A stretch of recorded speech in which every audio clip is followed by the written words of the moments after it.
Hello everyone, welcome back to Fractal Frontier Maths. तो हम रैखिक रूपांतरण यानी कि लीनियर ट्रांसफॉर्मेशन के बारे में डिस्कस कर रहे थे। लास्ट लेक्चर में हमने लीनियर ट्रांसफॉर्मेशन क्या होते हैं, उसकी डेफिनेशन क्या होती है, उसे चेक कैसे किया जाता है, इसके साथ साथ हमने देखी उसकी कर्नल और रेंज। आज जो है हम लीनियर ट्रांसफॉर्मेशन पर बेस्ड कुछ एग्जाम्पल डिस्कस करेंगे कि लीनियर ट्रांसफॉर्मेशन को कैसे चेक किया जाता है, उसकी कर्नल कैसे निकाली जाती है, एक्सेट्रा। तो बिना किसी देर के हम शुरू करते हैं। ये एग्जांपल है, हमें एक टी फंक्शन दे रखा है v3r से v2r में, जो कि इस प्रकार से परिभाषित है। इम्पोर्टेंट है आपके कि कौन कौन से वेक्टर स्पेस से परिभाषित है और किस प्रकार से परिभाषित है, ये दो चीज़ें आपको ध्यान रखनी है। तो टी में जब इस प्रकार का वेक्टर जाता है a, b और c, तो वो चेंज हो जाता है c, a, b, यानी कि c जो है आपका पहली पोजीशन में आ जाता है और ये जो दोनों है a और b वो ऐड होकर दूसरी पोजीशन पर आ जाते हैं। तो ये डेफिनेशन है। तो इसको लीनियर ट्रांसफॉर्मेशन प्रूफ करना है तो हम क्या मानते हैं, दो वेक्टर मान लेते हैं। माना u हम वेक्टर मान लेंगे v3r से, तो u किस प्रकार का होगा, a1 b1 c1 मान लिया, ठीक है, तथा v हमने मान लिया a2 b2 c2। ये किसके अंदर मान लिया, जो पहला वेक्टर स्पेस है v3r उसके अंदर हमने दो वेक्टर मान लिए, ठीक है।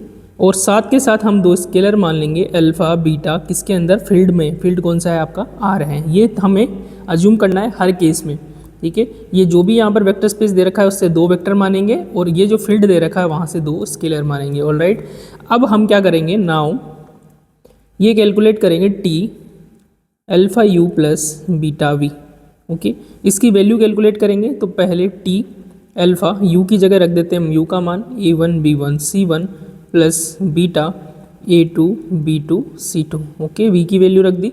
अब पहले तो इस वेक्टर को चेंज करते हैं। तो हमारा m क्या है, हमें इस प्रकार का कोई एक वेक्टर चाहिए इससे, तो इस प्रकार को सॉल्व करते हैं। तो ये हो जाएगा alpha a1 plus beta a2, यानी कि पहला अवयव के साथ ऐड हो जाएगा। फिर आएगा आपका alpha b1 plus beta b2 comma alpha c1 plus beta c2। ये हमारे पास क्या हो गए, वेक्टर्स हो गए। अब t की डेफिनेशन लगाएंगे तो t की परिभाषा ये कहती है कि जो लास्ट में वेक्टर लिखा है वो पहले आ जाएगा, ठीक है। तो इसको हमने पहले लिख लिया। इसके बाद में ये जो बाकी के जो फर्स्ट और सेकंड है इनका एडिशन हो जाएगा, तो इनको हम क्या करते हैं, ऐड।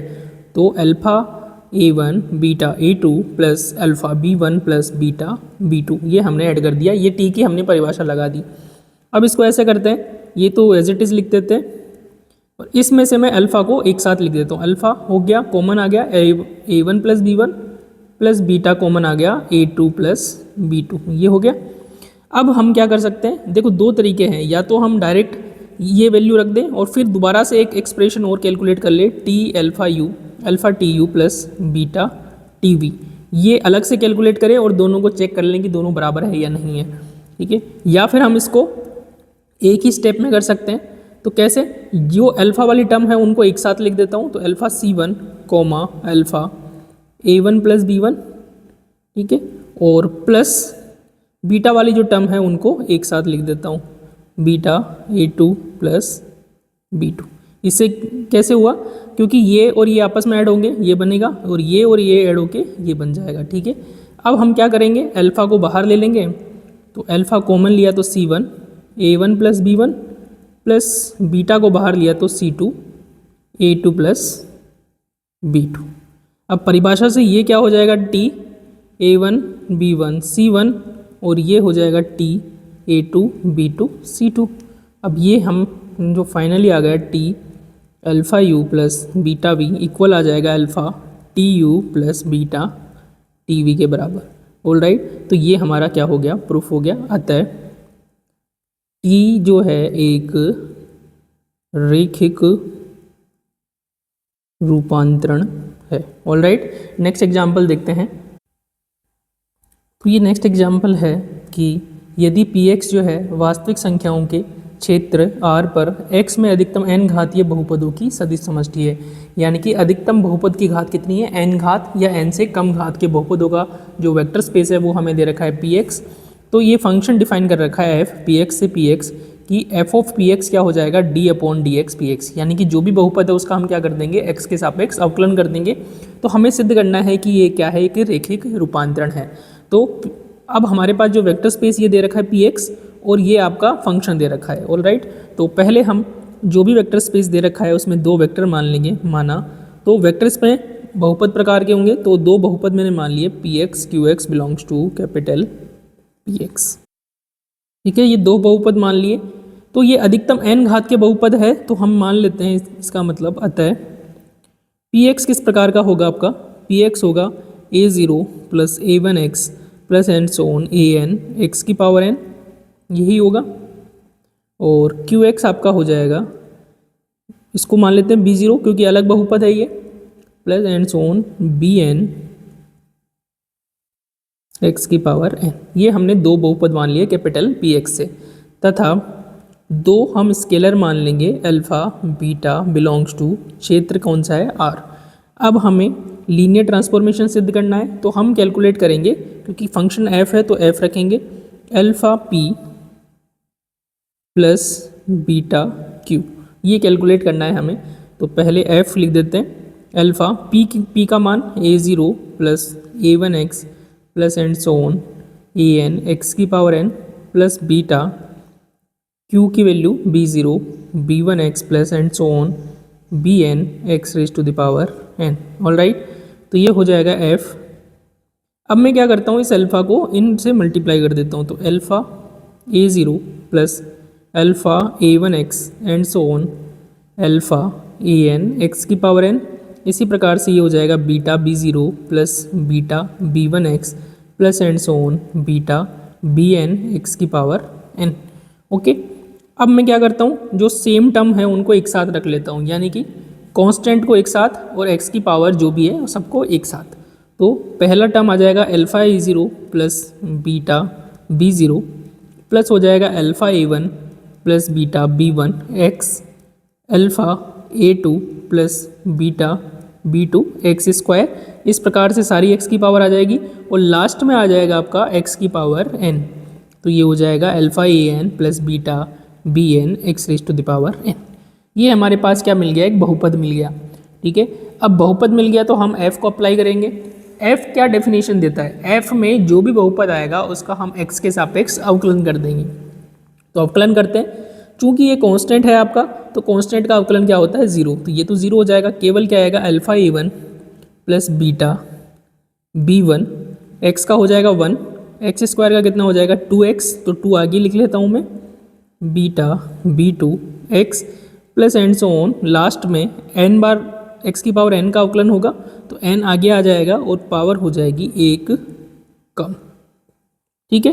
तो अब हम क्या करेंगे, अब इसको मैं इस प्रकार से लिख सकता हूँ, अल्फ़ा को मैं अलग लिख लेता हूँ। तो अल्फ़ा को मैंने बाहर रखा, तो a1 plus 2a2 x plus and so on n x की पावर n-1, ये हो गया।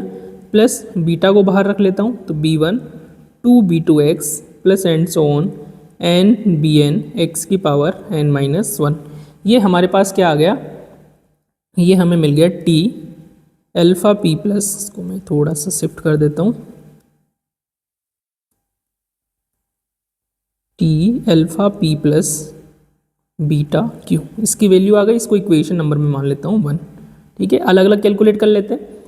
अब हमें इसको क्या प्रूफ करना है, ये जो टर्म है ये बराबर होनी चाहिए आपकी अल्फ़ा, t नहीं करते इसको f करते हैं, F P plus beta F Q के बराबर। तो वैल्यू कैलकुलेट कर लेते हैं, अगर बराबर आ रही है तो लीनियर ट्रांसफॉर्मेशन है, अगर बराबर नहीं आ रही है तो लीनियर ट्रांसफॉर्मेशन नहीं है।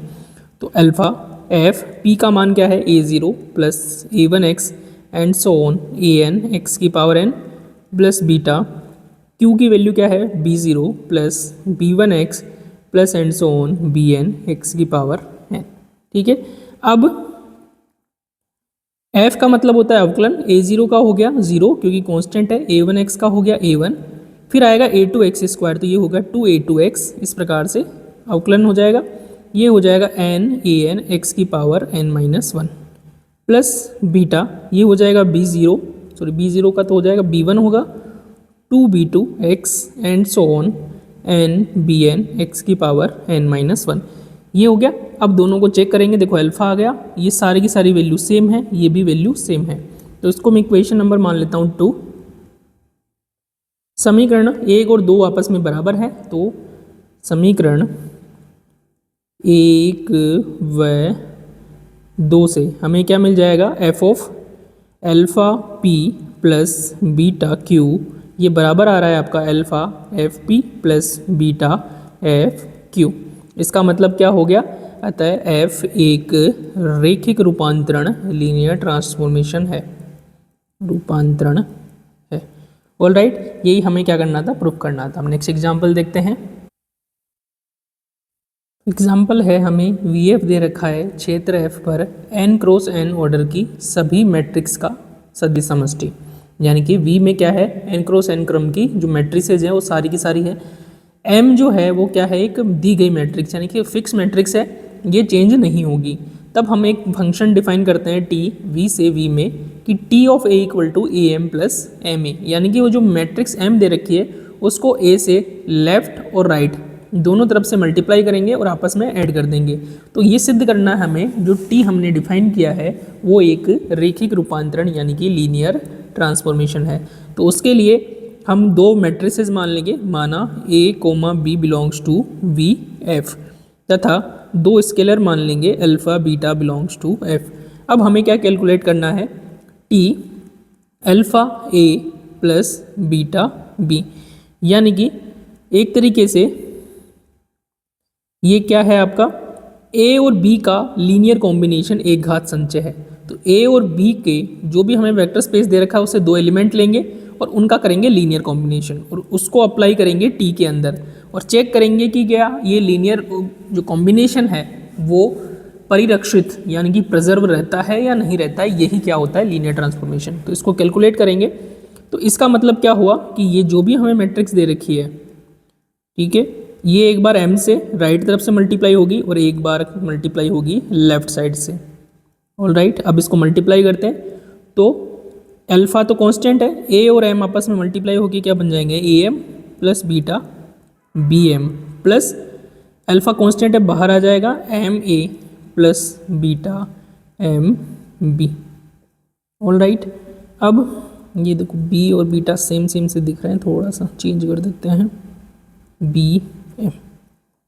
अब अल्फ़ा वाली जो टर्म है उनको एक साथ लिख लेता हूँ। तो अल्फ़ा वाली टर्म को मैंने रखा तो am प्लस m a, इसी प्रकार से बीटा वाले टर्म को एक साथ रखा तो bm plus m b। Okay, तो ये हो गया अल्फ़ा। ये कितना हो जाएगा, t ऑफ a के बराबर बाय डेफिनेशन, और ये किसके बराबर हो जाएगा, t ऑफ b के बराबर। तो हमने क्या सिद्ध कर दिया, हमने सिद्ध कर दिया कि t alpha a plus beta b जो है वो बराबर हो जाएगा alpha t a plus beta t b के बराबर। इसका मतलब क्या हो गया, अतः t जो है एक रैखिक रूपांतरण लीनियर ट्रांसफॉर्मेशन है। ऑल राइट, अब आपके पास एग्जाम्पल है, इसमें हमें क्या करना है, चेक करना है कि कौन सा लीनियर ट्रांसफॉर्मेशन है और कौन सा नहीं है। तो यहाँ पर एक इम्पोर्टेंट बात है जो आपको ध्यान रखनी है कि वैसे तो हम लीनियर ट्रांसफॉर्मेशन जैसे हमने पहले एग्जांपल्स में किया इस प्रकार से कैलकुलेट करेंगे और इसको इक्वल इसके बराबर देखेंगे। अगर इक्वल आ रहा है तो लीनियर ट्रांसफॉर्मेशन है, नहीं आ रहा है तो लीनियर ट्रांसफॉर्मेशन नहीं है। लेकिन कुछ ऐसी टेक्निक्स है जिसकी सहायता से हम डायरेक्ट बता सकते हैं कि ये लीनियर ट्रांसफॉर्मेशन नहीं है। केवल नहीं है बता सकते हैं, है तो वो तो हमें प्रूफ करना पड़ेगा। तो जो फर्स्ट है, हम जानते हैं कि ज़ीरो वेक्टर जो है v2r में क्या होगा, ज़ीरो वेक्टर क्या होगा v2r में 0,0, ये बिलोंग कर रहा है v2r में। अब हम कैलकुलेट करेंगे t ऑफ 0। तो हमेशा हम t ऑफ 0 को देखेंगे कि t ऑफ 0 जो है वो क्या आ रहा है। तो जैसे हमने कैलकुलेट किया पहले वाले में t ऑफ 0, तो परिभाषा क्या है कि a जो है उसमें 1 ऐड हो जाता है और b आपका वैसा का वैसा ही रहता है। तो a जो भी है आपका, यहाँ पर क्या है, a 0 है तो ये हो जाएगा 0, उसमें 1 ऐड हो जाएगा, बाकी रहेगा वैसा का वैसा ही। तो 0 + 1 हो गया 1 और 1,0। ये जो है आपका जीरो वेक्टर के बराबर नहीं है। लेकिन हमने एक प्रॉपर्टी पढ़ी थी कि टी ऑफ जीरो जो है हमेशा किसके बराबर होता है, sorry T of zero vector जो है हमेशा जीरो वेक्टर के बराबर होता है, ये हमने प्रॉपर्टी देखी थी। और ये जो है इस प्रॉपर्टी को वॉयलेट कर रहा है, इसका मतलब ये लीनियर ट्रांसफॉर्मेशन नहीं है। तो हमेशा चेक करेंगे कि टी जो है वो जीरो को जीरो पर मैप कर रहा है या नहीं कर रहा है, यानी कि t of zero vector equal to zero vector होना चाहिए। अतः टी जो है एक रैखिक रूपांतरण नहीं है। ऑलराइट, इसके बाद में नेक्स्ट देखते हैं। नेक्स्ट में भी सेम चीज़ रहेगी कि जीरो वेक्टर क्या होगा, 0,0, क्योंकि V2R ही दे रखा है। अब हम कैलकुलेट करेंगे टी ऑफ जीरो वेक्टर। तो टी ऑफ जीरो वेक्टर क्या होगा, टी की परिभाषा देखते हैं। टी की परिभाषा ये है कि a, b बराबर होता है a+2 और b+3, यानी कि ये जो पहला अवयव है इसमें 2 ऐड कर देंगे, दूसरे अवयव में 3 ऐड कर देंगे। तो पहला अवयव क्या है 0, इसमें 2 ऐड कर देंगे, 2 ऐड कर देंगे और दूसरे अवयव में 3 ऐड कर देंगे। तो हमारे पास टी ऑफ जीरो वेक्टर आ गया 2,3, लेकिन ये तो जीरो वेक्टर के बराबर नहीं है। इसका मतलब क्या हो गया कि टी जो है एक रैखिक रूपांतरण नहीं है। ऑलराइट, अब हम बात करते हैं नेक्स्ट एग्जाम्पल की। तो नेक्स्ट एग्जाम्पल में आपको दे रखा है टी जो है इस प्रकार से दे रखा है t a, b equal to a dot b। वैसे भी आप देखोगे कि ये रैखिक नहीं है, क्योंकि रैखिक का मतलब होता है कि पावर जो है वो 1 होनी चाहिए, लेकिन यहाँ पर a की पावर 1 है, b की पावर 2 है, पावर कितनी हो गई 2, तो ये लीनियर नहीं है।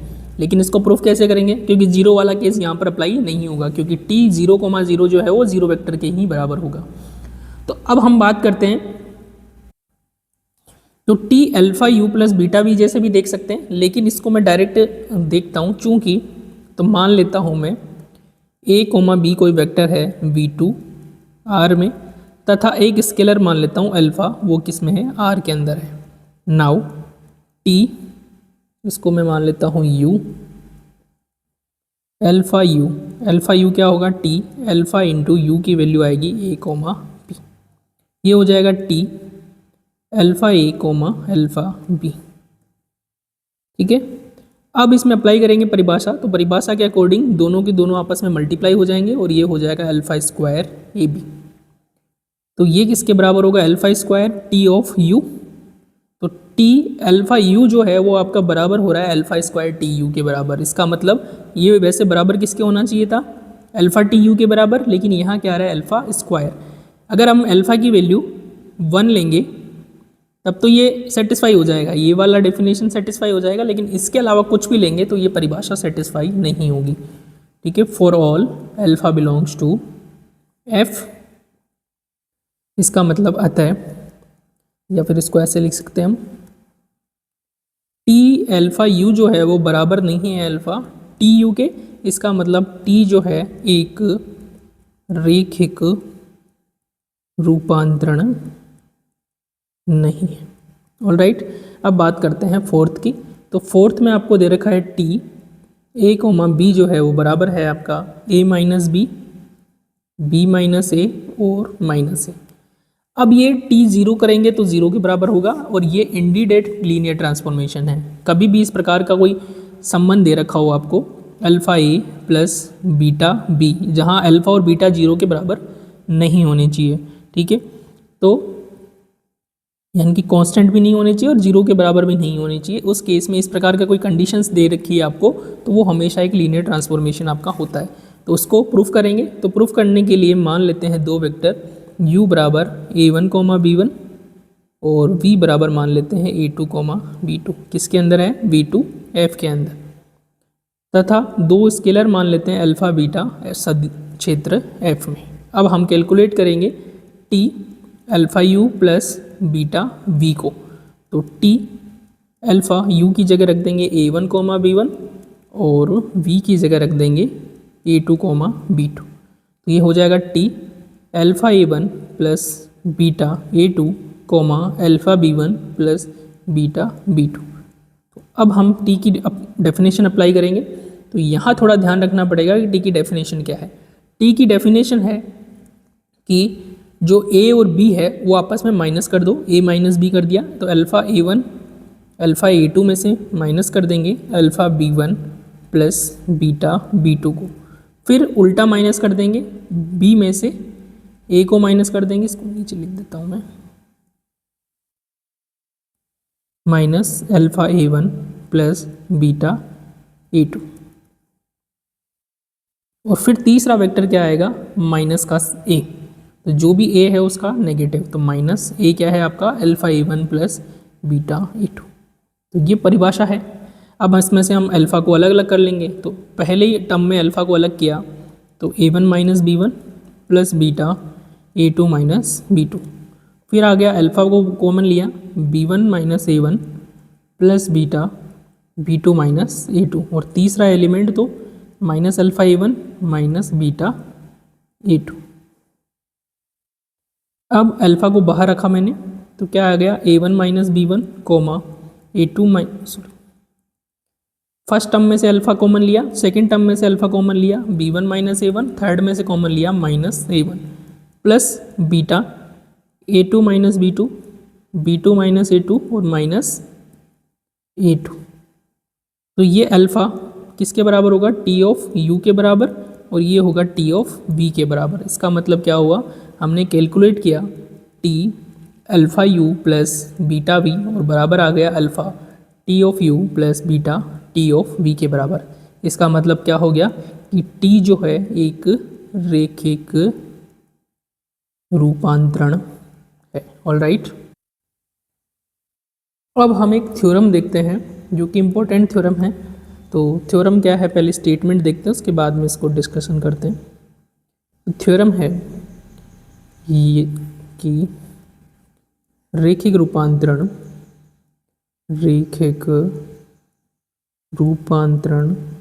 T आपको दे रखा है V ओवर F से V डैश ओवर F एक की यानी कि 1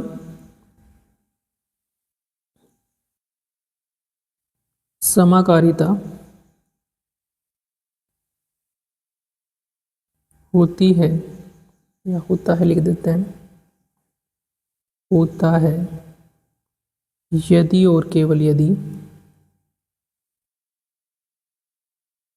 colonel of T is equal to 0 vector.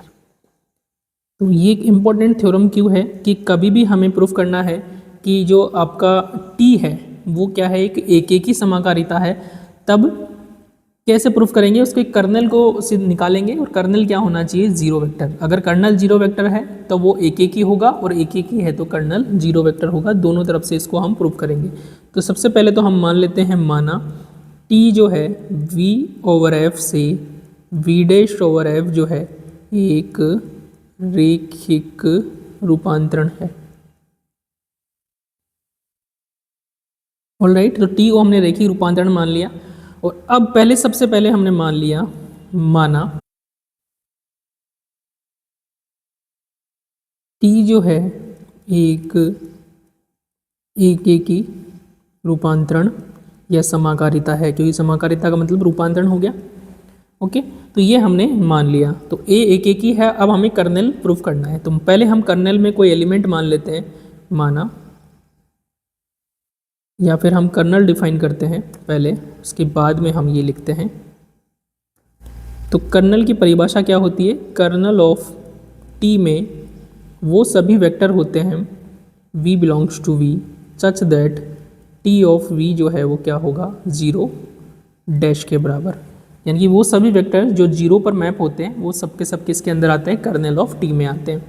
तो हम मान लेते हैं कि कर्नल में कोई वेक्टर V है, तो V बिलोंग्स टू मान लेते हैं कर्नल ऑफ T। इसका मतलब क्या हो गया कि जो TV है वो किसके बराबर है, 0 डैश के बराबर है। अब आपका ये जो T ऑफ 0, ये जो 0 डैश है इसको हम T ऑफ 0 लिख सकते हैं।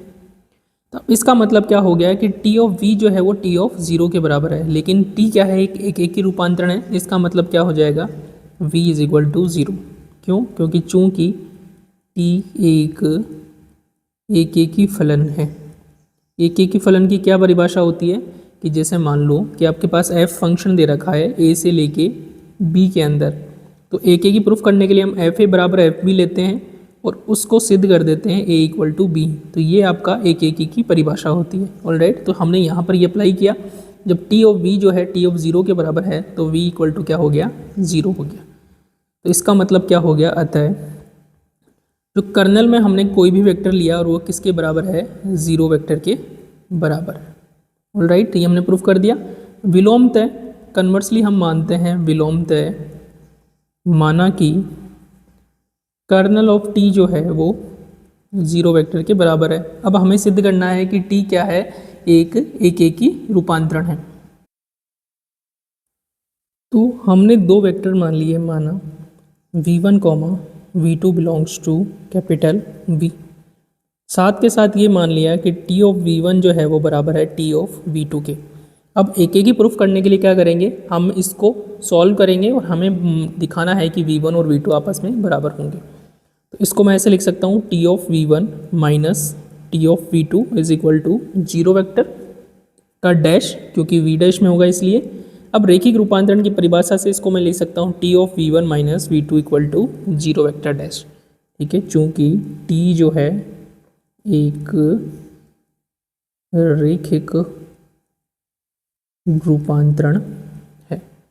अब v1 माइनस वी का जो t मैप है वो जीरो के बराबर है। इसका मतलब v1 माइनस वी किसके अंदर बिलोंग करेगा, परिभाषा से कर्नल ऑफ t मैप। तो यही कर्नल की परिभाषा होती है कि किसी भी वेक्टर का अगर हम t निकालें और वो जीरो डैश के बराबर हो तो वह वेक्टर किस में बिलोंग करेगा, आपका कर्नल ऑफ t में बिलोंग करेगा। लेकिन कर्नल ऑफ t में तो एक ही वेक्टर है जो कि क्या है, जीरो वेक्टर। इसका मतलब v1 माइनस वी किसके बराबर होगा, जीरो वेक्टर के बराबर। अब इसको हम लिख सकते हैं v1 इक्वल टू v2। अतः हमने लिया क्या, T v1 equal to T v2 और हमने प्रूफ कर दिया v1 इक्वल टू v2। इसका मतलब हो गया t जो है एक रेखिक रूपांतरण है। ऑलराइट, यही हमें क्या करना था, प्रूफ करना था। तो कभी भी हमें t को एक की रेखिक रूपांतरण प्रूफ करना है। इसको एक की नहीं लिखा मैंने यहाँ पे, एक की प्रूफ करना है तो हम कर्नेल निकालेंगे और कर्नेल क्या दिखा देंगे, जीरो दिखा देंगे। अगर कर्नेल जीरो है तो एक ही हो गया, जीरो नहीं है तो एक ही नहीं होगा, as simple as that. Alright, तो हम कुछ एग्जाम्पल करते हैं, कर्नेल निकालेंगे और चेक करेंगे कि वो एक ही है या नहीं है। तो ये आपको एग्जाम्पल दे रखा है, एक लीनियर ट्रांसफॉर्मेशन दे रखा है v3f से v2f में। इस प्रकार है कि t a comma B comma c जो है आपका इक्वल होगा a कोमा बी के बराबर। इसके लिए हमें क्या ज्ञात करना है, कर्नल ज्ञात करना है। तो इस एग्जाम्पल के थ्रू हम देखेंगे कि किसी भी लीनियर ट्रांसफॉर्मेशन का जो कर्नल है वो हम कैसे फाइंड आउट करते हैं। तो देखते हैं इसको। तो मान लेते हैं हम कर्नल जो है इसमें ये एलिमेंट है a comma B comma c जो है वो बिलोंग कर रहा है आपका कर्नल ऑफ टी में। तब आपका कर्नल की परिभाषा क्या होती है कि जो भी वेक्टर कर्नल में बिलोंग करता है वो जीरो डैश के, उसकी जो मैपिंग होती है वो जीरो डैश के बराबर होती है। ऑलराइट, तो इस इक्वेशन को सॉल्व करेंगे हम और ए बी और सी की वैल्यू फाइंड करेंगे। बस इतना सा हमें करना है हर बार के लिए। तो t a comma B comma c जो है वो बराबर होगा a कोमा बी के बराबर, और जीरो वेक्टर किसके अंदर होगा, v2f के अंदर। v2f में जीरो वेक्टर होगा 0 कोमा 0। तो ये दोनों बराबर है, इसका मतलब a बराबर 0 हो गया और b बराबर 0 हो गया। अतः कर्नल क्या होगा आपका, कर्नल ऑफ टी। इसमें इस प्रकार के एलिमेंट होंगे, किस प्रकार के element, a comma B comma c. लेकिन a क्या होगा 0, b क्या होगा 0 और c आपका कुछ भी हो सकता है। तो यहाँ पर a 0 कोमा 0 कोमा c, जहाँ c जो है किस में बिलोंग करेगा, f में। ये आपका क्या हो जाएगा, दिए गए रेखिक रूपांतरण का कर्नल हो जाएगा। नेक्स्ट एग्जाम्पल देखते हैं। तो ये एग्जाम्पल दे रखा है, एक लीनियर ट्रांसफॉर्मेशन हमें दे रखा है टी m2f से f ओवर f में। m2 क्या है, 2 क्रॉस 2 मैट्रिक्स की जो वेक्टर स्पेस है वो m2 है। और लीनियर ट्रांसफॉर्मेशन कैसे डिफाइन है, t of a equal to trace of a. Trace क्या होता है कि अगर जो भी मैट्रिक्स आपको दे रखी है उसकी जो विकर्ण अवयव है उनको हम ऐड कर देंगे तो हमें क्या मिल जाएगा, ट्रेस मिल जाएगा। ऑलराइट, तो हम इसके लिए निकालते हैं कर्नल। तो मान लेते हैं, माना कोई मैट्रिक्स ए है वो बिलोंग कर रहा है कर्नल ऑफ टी में। तो कर्नल ऑफ टी में बिलोंग कर रहा है, इसका मतलब क्या हो गया, टी ऑफ ए जो है वो जीरो वेक्टर के बराबर होगा और एफ में जीरो वेक्टर क्या होगा, जीरो के बराबर। टी किससे डिफाइन है, trace of a equal to क्या हो जाएगा, जीरो। तो मान लेते हैं, तो यदि ए आपकी इस प्रकार की मैट्रिक्स है, A comma B comma A B C D, ठीक है, किस में बिलोंग कर रही है, M2F में, तब आपका क्या होगा, ए प्लस डी, ट्रेस, इसको लिख देता हूँ मैं, ट्रेस ऑफ ए जीरो है, ट्रेस ऑफ ए क्या होगा, A plus D equal to zero का मतलब हो गया कि डी जो होगा वो माइनस ए के बराबर होगा। अतः कर्नल ऑफ टी किसके बराबर होगा, तो कर्नल ऑफ टी में मैट्रिक्स आएगी इस प्रकार की, ए बी सी और डी, जहाँ पर ए बी सी डी किसके अंदर होगी, एफ के अंदर होगी। ये ठीक है, लेकिन नहीं, क्यों, क्योंकि एक रिलेशन हमें मिल रहा है कि डी जो है वो माइनस ए के बराबर होगा, तो डी की जगह हम रख देंगे माइनस ए और यहाँ से डी हटा देंगे, तो ये आपकी क्या हो जाएगी, कर्नल हो जाएगी। ऑलराइट, तो इस प्रकार से कोई भी लीनियर ट्रांसफॉर्मेशन हमें दे रखा होता है, उसके लिए हम कर्नल की वैल्यू जो है वो फाइंड आउट कर सकते हैं। अब जो है हम तुल्यकारिता की बात करेंगे कि कोई भी आपको एग्जाम्पल दे रखा है कि उसको तुल्यकारिता सिद्ध करना है, तो उसको कैसे करेंगे। तुल्यकारिता यानी कि आइसोमॉर्फिज्म का मतलब क्या होता है कि टी जो है एक लीनियर ट्रांसफॉर्मेशन होना चाहिए, टी जो है आपका 1 1 होना चाहिए, और टी जो है आपका क्या होना चाहिए, ऑन टू होना चाहिए। और ये तीन कंडीशन आपकी सेटिस्फाई होती है, तब हम कहते हैं टी क्या है, एक तुल्यकारिता है।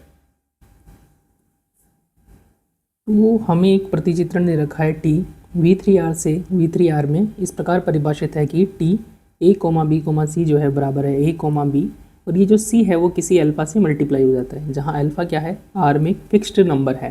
ओके, तो हमें सिद्ध करना है कि ये क्या है, तुल्यकारिता यानी कि आइसोमॉर्फिज्म है। तो सबसे पहले तो हम इसको रैखिक रूपांतरण सिद्ध करेंगे। तो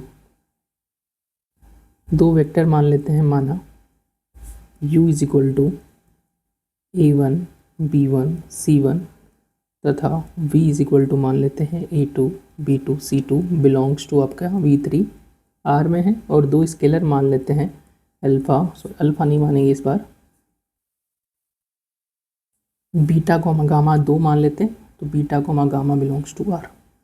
अब हम कैलकुलेट करेंगे T beta into u plus gamma into v, इसकी वैल्यू कैलकुलेट करेंगे। तो T को मैं बीटा u की जगह मैं रख रहा हूँ A1 B1 C1 plus gamma A2 B2 C2, ये हो जाएगा T, मल्टीप्लाई करके ऐड करेंगे इनको, तो beta A1 plus gamma A2 comma beta B1 plus gamma B2 beta C1 plus gamma C2। अब अप्लाई करेंगे टी में क्या होता है, जो पहले दो एलिमेंट है वो ऐसे कैसे आ जाते हैं, कोई चेंज नहीं होता है उनमें, तो इनको ऐसे कैसे लिख देंगे, और तीसरा एलिमेंट जो है वो अल्फ़ा से मल्टीप्लाई हो जाता है, तो इसको हमने अल्फ़ा से मल्टीप्लाई कर दिया। अब इसको हमने लिख लिया beta A1 plus gamma A2 comma beta B1 plus gamma B2, ये हो जाएगा आपका beta alpha C1 plus gamma alpha C2। अब बीटा को अलग कर दिया मैंने, तो पहले अवयव से A1 आएगा, B1 आएगा, फिर आएगा आपका अल्फ़ा C1, दूसरे से गामा कॉमन लिया तो A2 B2 अल्फ़ा C2। ये जो ब्रैकेट में है ये किसके बराबर होगा, T A1 B1 C1 के बराबर, और ये होगा T A2 B2 C2 के बराबर। वो जो हम कैलकुलेट क्या कर रहे थे, हमें कैलकुलेट करना था t beta u plus gamma v, ये बराबर आ गया beta t you plus gamma t v. इसका मतलब क्या हो गया, टी जो है एक रैखिक रूपांतरण है। ऑलराइट, तो टी क्या हो गया, लीनियर ट्रांसफॉर्मेशन। अब इसकी निकालेंगे कर्नल। नाउ माना u is equal to a comma B comma c जो है वो बिलोंग कर रहा है कर्नल ऑफ टी में। तो कर्नल ऑफ टी में बिलोंग कर रहा है, इसका मतलब क्या हो गया, टी ऑफ यू जो है वो जीरो वेक्टर के बराबर होगा। टी ऑफ यू की जगह रख देंगे A comma B comma C is equal to zero vector क्या होगा, 0,0,0। टी की वैल्यू क्या हो जाएगी, A comma B comma alpha C is equal to 0,0,0 बराबर कर लेंगे तो a बराबर 0 हो गया, b बराबर 0 हो गया और alpha c is equal to 0 हो गया।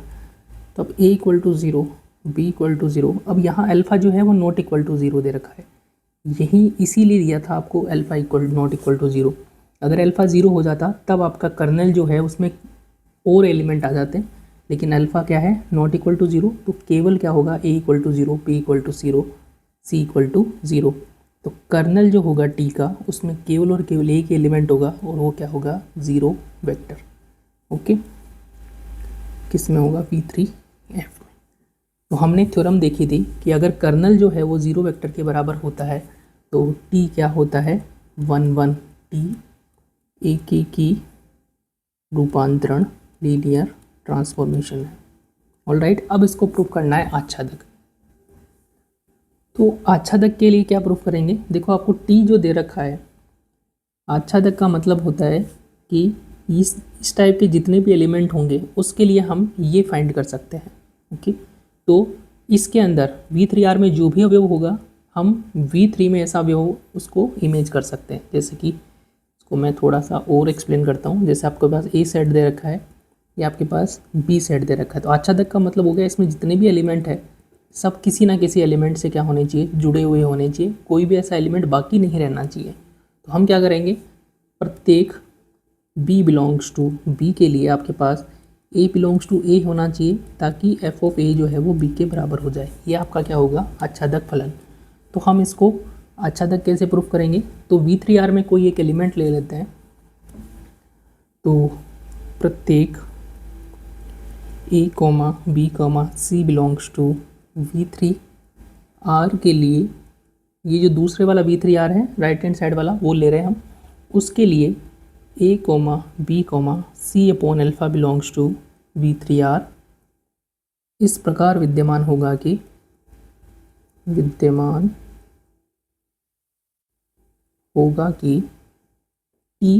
A, B, C upon alpha ये किसके बराबर हो जाएगा, A, B alpha into C upon alpha, यानी कि A, B, C के बराबर। इसका मतलब क्या हो गया कि हम कोई भी अवयव ले A, B, C, उसके लिए ये अवयव जो है हमें V3R में मिल जाएगा। तो ये क्या हो जाएगा, अतः T एक आच्छादक फलन है या रूपांतरण है।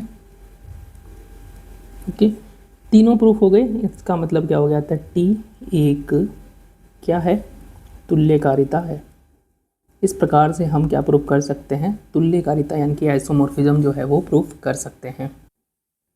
एक एग्जांपल हम और देखते हैं आइसोमॉर्फिज्म के ऊपर। तो एग्जांपल में हमें T एक फंक्शन दे रखा है V2R से V2R इस प्रकार से परिभाषित है, Tx, y equal to x cos theta minus Y sine theta, x sine theta plus y cos theta. इसको हमें प्रूफ करना है, ये क्या है, एक तुल्यकारिता है। तो ये जो लीनियर ट्रांसफॉर्मेशन है एक्चुअली इसको हम बोलते हैं रोटेशन ट्रांसफॉर्मेशन, यानी कि कोई भी पॉइंट होता है या कोई भी पिक्सल होता है उसको थीटा एंगल से ये क्या कर देता है, रोटेट कर देता है। तो यहाँ पर पॉइंट है x, y, तो ये हो जाएगा T x, y। तो ये रोटेशन ट्रांसफॉर्मेशन या रोटेशन ऑपरेटर होता है, लेकिन हमें इसको क्या करना है, तुल्यकारिता प्रूफ करना है। तो पहले तो इसको लीनियर ट्रांसफॉर्मेशन प्रूफ करेंगे।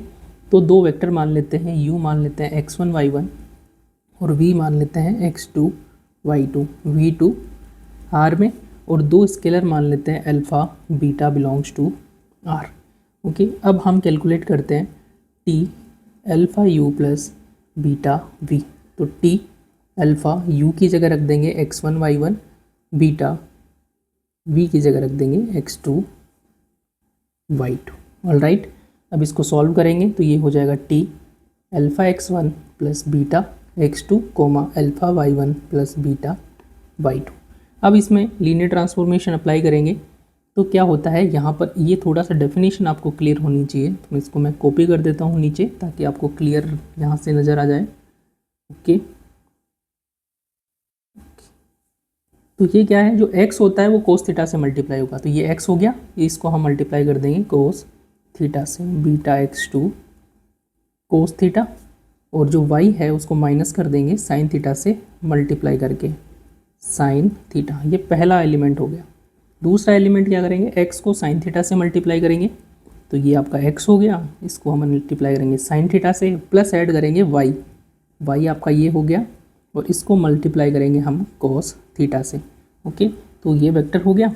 अब इसको हम क्या करेंगे, अल्फ़ा को पहले अलग करेंगे, बीटा को अलग करेंगे। तो पहले अल्फ़ा में क्या आएगा, x1 और cos थीटा, यहाँ से y1 और साइन थीटा, तो x1 cos theta minus y1 sine theta आ गया, प्लस बीटा के साथ आएगा x2 cos theta minus y2 sine theta, comma फिर नीचे से भी अल्फ़ा को कॉमन लेंगे, x1 sine theta plus y1 cos theta plus beta x2 sine theta plus y2 cos theta. तो अल्फ़ा को बीटा को अलग अलग कर लिया।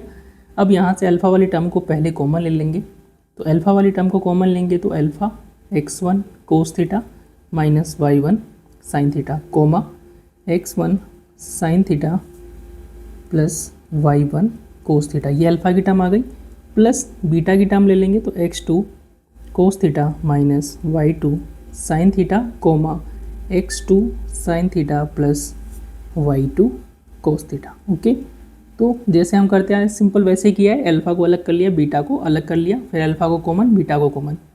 ये जो टर्म बन रही है ये आपकी बनेगी t x1 कोमा y1, दूसरी टर्म जो बनेगी वो बनेगी t x2 कोमा y2। तो हम जो कैलकुलेट कर रहे थे t alpha u plus beta v, ये बराबर आ गया t alpha T you plus beta T V के बराबर। इसका मतलब क्या हो गया कि t जो है एक रैखिक रूपांतरण है, रैखिक रूपांतरण लीनियर ट्रांसफॉर्मेशन है। ओके, अब हम इसका कर्नल फाइंड करेंगे, क्योंकि इसको 1 1 प्रूफ करना है। तो मान लेते हैं x कोमा वाई जो है वो बिलोंग कर रहा है आपका कर्नल ऑफ t में। तो कर्नल ऑफ t में बिलोंग कर रहा है, इसका मतलब t x कोमा वाई किसके बराबर होगा, 0 वेक्टर, जो कि होगा 0 कोमा 0। अब इस पर t अप्लाई करेंगे तो x cos theta minus Y sine theta comma x sine theta plus y cos theta is equal to 0 comma 0।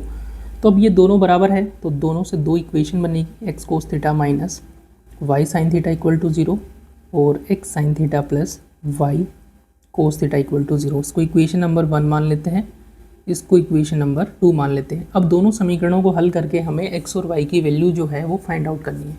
तो कैसे फाइंड आउट करेंगे, तो मैं विलोपन विधि का प्रयोग करूँगा। यहाँ पर y है, यहाँ पर y है, नेगेटिव में है, तो इनको सेम बना दूंगा। तो यहाँ कोस थीटा से मल्टीप्लाई करूँगा और यहाँ साइन थीटा से और ऐड कर दूँगा। तो समीकरण 1 को मैं कोस थीटा से मल्टीप्लाई किया, प्लस समीकरण 2 को मैंने साइन थीटा से मल्टीप्लाई किया, तो ये हो जाएगा x cos square theta plus x sine square theta is equal to 0। क्योंकि ये तो कैंसिल हो जाएगी दोनों टर्म, 0 से कोस थीटा और साइन थीटा को मल्टीप्लाई करेंगे तो ये 0 ही रहेगा, ऐड करेंगे तो ये कैंसिल, ये 0 और ये रहेगी केवल ये टर्म। x कॉमन आ गया, हमारे पास क्या बनेगा, sine square theta plus cos square theta equal to 0, ये हो जाएगा आपका 1। तो हमें x की वैल्यू मिल गई 0। ओके, इसी प्रकार से समीकरण 1 में x इक्वल टू 0 रखेंगे, तो समीकरण 1 में x बराबर 0 रखने पर, x बराबर 0 रखेंगे तो हमें क्या मिलेगा, minus Y sine theta equal to 0, minus Y sine theta is equal to 0। यहाँ से y इक्वल टू 0 या फिर हमारा साइन थीटा इक्वल टू 0, दो केस पॉसिबल है, परंतु समीकरण 2 से हमें क्या मिलेगा, समीकरण 2 में जब x की वैल्यू 0 रखूँगा मैं समीकरण 2 में, तो y cos theta equal to 0 मिलेगा, y cos theta equal to 0। ठीक है, तो अगर साइन थीटा 0 हो गया तब आपका कोस थीटा क्या होगा, 0 नहीं होगा। ओके, तो केवल एक ही केस मिलेगा हमें, क्योंकि ये सॉल्यूशन जो है इसको भी सेटिस्फाई करना चाहिए, लेकिन ये इसको सेटिस्फाई नहीं करेगा। ऑलराइट, तो दोनों इक्वेशन सेटिस्फाई कब होगी, जब y इक्वल टू क्या रहेगा, 0। इसको हम एक तरीके से और देख सकते हैं, ये अगर ये मेथड हम अप्लाई नहीं करें, जो विलोपन विधि है उसी को हम दोबारा अप्लाई करेंगे। कैसे, इसको मैं मल्टीप्लाई कर देता हूँ साइन थीटा से और इसको कोस थीटा से, और दोनों को मैं आपस में क्या कर देता हूँ, सब्ट्रैक्ट माइनस कर देता हूँ। तो सेम चीज़ करेंगे, समीकरण 1 को मैं मल्टीप्लाई कर देता हूँ, इससे मुझे मल्टीप्लाई करना है साइन थीटा से, माइनस कर देता हूँ मैं 2 को मल्टीप्लाई करके कोस थीटा से। तो इससे हमें क्या मिलेगा, तो 1 को मैंने साइन थीटा से मल्टीप्लाई किया तो x sine theta cos theta, इसको मैंने साइन थीटा से मल्टीप्लाई किया, इसको मैंने कोस थीटा से, और दोनों को माइनस किया तो ये तो कैंसिल आउट हो जाएंगे। ये बनेगा minus Y sine square theta minus Y cos square theta. Okay, तो minus Y sine square theta minus Y cos square theta equal to 0। तो यहाँ से माइनस वाई कॉमन आ गया, sine square theta plus cos square theta is equal to 0, इसकी value क्या होगी 1, तो y बराबर क्या हो गया 0। अतः कर्नल जो होगा, अतः जो कर्नल हमारा होगा t का, उसमें केवल एक ही एलिमेंट होगा 0,0। ओके, और ये किसका सेट होगा V2R का। इसका मतलब हो गया t जो है एक एक ही फलन है, 1 हो गया। अब बात करते हैं ऑन टू फंक्शन यानी कि आच्छादक फलन की। अब जो है हमें इसको आच्छादक प्रूफ करना है, तो ये थोड़ा सा ट्रिकी है। तो आच्छादक प्रूफ करने के लिए मान लेंगे कोई वेक्टर, माना एक्स डैश वाई डैश इस टाइप का कोई वेक्टर है, किसके अंदर है V2R के अंदर है। ठीक है, इस प्रकार है कि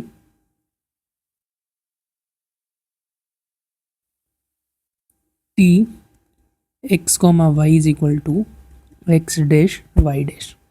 तब क्या हो जाएगा, प्रत्येक x dash y dash belongs to V2R के लिए आपको एक्स वाई मिल जाएगा। तो हमें क्या करना है, इन एक्स और वाई की वैल्यू जो है वो फाइंड आउट करनी है। ओके, तो इसको सॉल्व करते हैं। ये हो जाएगा आपका x cos theta minus Y sine theta, और ये हो जाएगा x sine theta plus y cos theta.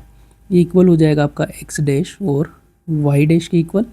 अब दोनों को इक्वल कर लेंगे, दो इक्वेशन हमारे पास बनेगी जैसा कि पहले बनाई थी हमने। बस पहले क्या डिफरेंस था कि पहले राइट हैंड साइड में 0 था, अब यहाँ पर हो जाएगा एक्स डैश और वाई डैश। हमें इन दोनों इक्वेशंस को सॉल्व करके एक्स और वाई की वैल्यू फाइंड आउट करनी है। वैसा ही करेंगे जैसे पहले किया था। तो समीकरण 3 को हम मल्टीप्लाई करते हैं साइन कोस थीटा से, प्लस कर देते हैं 4 को मल्टीप्लाई कर देते हैं हम साइन थीटा से। उससे क्या होगा, ये बनेगा साइन थीटा कोस थीटा और ये भी साइन थीटा कोस थीटा, दोनों ऐड होके क्या बन जाएंगे, कैंसिल आउट हो जाएंगे। तो हमारे पास क्या बनेगा, एक्स लेफ्ट हैंड साइड में x cos square theta plus x sine square theta, right hand side में बनेगा x cos theta plus y dash sine theta. तो यहाँ से एक्स की वैल्यू आ जाएगी, क्योंकि एक्स कॉमन आ गया, sine square theta plus cos square theta हो गया 1, तो ये हमें मिल जाएगा। ओके, तो एक्स मिल गया हमें, इसको हम इसमें रख देते हैं। अब वाई निकालते हैं। तो वाई के लिए हम क्या करेंगे, समीकरण 3 को इस बार अब मल्टीप्लाई करेंगे हम साइन थीटा से। 3 को साइन थीटा से मल्टीप्लाई किया और माइनस करेंगे 4 को कोस थीटा से मल्टीप्लाई करके। क्योंकि माइनस की क्यों कर रहे हैं, क्योंकि जब इसको साइन थीटा से मल्टीप्लाई करेंगे इससे कोस थीटा से, दोनों सेम हो जाएंगे और हमें इसको एक्स को हटाना है तो हम माइनस कर देंगे, तो ये कैंसिल आउट और केवल ये टर्म रहेगी minus Y sine square theta minus Y cos square theta equal to x dash sine theta minus y dash cos theta. तो यहाँ से माइनस वाई की वैल्यू हो गई x dash sine theta minus y dash cos theta, और y की value हो जाएगी, माइनस से मल्टीप्लाई कर देंगे तो y dash cos theta minus x dash sine theta, ये हमारे पास हो जाएगी वाई की वैल्यू। अतः